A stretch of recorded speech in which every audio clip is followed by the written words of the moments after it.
একসময় বাংলার গ্রামাঞ্চলে নিত্য প্রয়োজনীয় সামগ্রীর অন্যতম ছিল মাটির তৈরি হাঁড়ি পাতিল, কলস ও বিভিন্ন তৈজসপত্র। তবে আধুনিকতার প্রভাবে সেই ঐতিহ্যবাহী মৃৎশিল্প এখন হারিয়ে যাওয়ার পথে। চাহিদা কমে যাওয়ায় রাজবাড়ির মৃৎশিল্পের সঙ্গে জড়িত কারিগররা পড়েছেন চরম সংকটে। জেলার বিভিন্ন এলাকায় বংশ পরম্পরায় টিকে থাকা মৃৎশিল্পে আগের সেই কর্মচাঞ্চল্য আর নেই। বর্তমানে মাটির তৈজসপত্রের পরিবর্তে শোপিস, কাপ পিরিচ, ওয়ালমেট সহ ঘর সাজানোর নানা সামগ্রী তৈরি করছেন কারিগররা। কারিগরদের দাবি, প্লাস্টিক, অ্যালুমিনিয়াম ও স্টিলের পণ্যের ব্যাপক ব্যবহারে মাটির জিনিসপত্রের চাহিদা অনেক কমে গেছে। পাশাপাশি কাঁচামাল ও উৎপাদন ব্যয় বৃদ্ধির কারণে লাভও কমে এসেছে। মৃৎশিল্পকে টিকিয়ে রাখতে সরকারি সহযোগিতা, সহজ শর্তে ঋণ ও বাজার সম্প্রসারণের দাবি জানিয়েছেন সংশ্লিষ্টরা। এই কোন রকম চালাইয়া খাই, একবারে মরে যায় নেই। এক গাড়িতে এক ভাটা মাল হয়, তার দাম হলো 20,000, বানাতে লাগে 1 মাস। তারপরে ধরেন বাবারি 4-5 জন ফ্যামিলির লোক কাজ করি, এর পুরানোর খরচ আছে প্রায় 10,000 টাকা।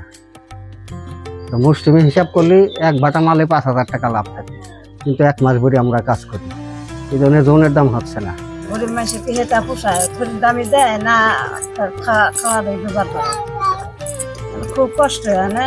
এই ব্যবসা বিলুপ্ত হয়ে গেছে। সেটা হলো যেমন জলের কলসি, ভাতের হাঁড়ি, তরকারির পাতি, কড়াই, এগুলি এখন চলে না। দাম বাড়তি, খড়ির দাম বাড়তি, কিন্তু আমাদের এই পাগের দাম কিন্তু বাড়তি নাই। আর এটাই না আমাদের এই সংসারে পোলাপানের খরচ আছে, স্কুল পড়াশোনার সবকিছুই তো এর ভিতর, কিন্তু চলে না আমাদের। এই মৃৎশিল্প দিন দিন একদম বিলুপ্তর ভিতরে।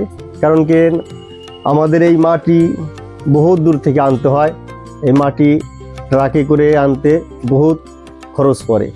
আমাদের এই মৃৎশিল্প ধরে রাখতে হলে পরে আমাদের সরকারিভাবে আমাদের কিছু সার্বিক যদি সহযোগিতা করে, হয়তো ঋণ দিয়ে আমাদের একটু সার্বিক সহযোগিতা করে, তাহলে আমরা এই মৃৎশিল্পগুলো আমাদের ধরে রাখতে পারবো। উপজেলার প্রশাসনও শিল্পটির বর্তমান অবস্থা পর্যবেক্ষণ করে প্রয়োজনীয় সহায়তার আশ্বাস দিয়েছে।